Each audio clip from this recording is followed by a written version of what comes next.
اعوذ بالله من الشیطان الرجیم بسم الله الرحمن الرحیم. بعید څنګه تاسو ته پته ده پرون بله ورځ بیا د نور مقدم کراچۍ کې چې کوم مړ کیس شوی و جعفري چې کله و هغه کس یې په کرسۍ کې راایستی دی او عدالت ته یې پیش کړو. په هغې کې ګواهانو ثبوتونه هر څه د وسه پورې جج ته پیش کړی شو سره د ویډیو پورې چې نور مقدم د ده کور ته راغله او بیا ته دا مړه کړله مډر کیس وشو. بهی دا خو زموږ چیف جسټس ته دا دغه دی چې بهی په دې کیس باندې ته دغه واله دا خو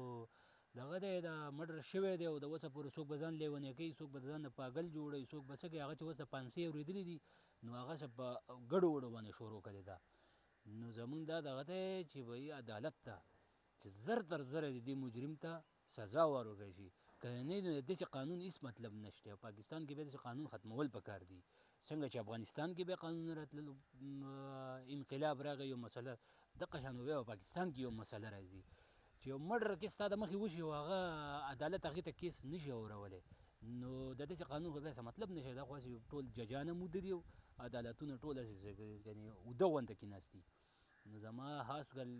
عدالتي دغه ته دا دغه دی چې به یې دې باندې دی د دې مجرم ته دې زر تر زره سزا دو ته دغه کړي پانسي دې واورول کېږي.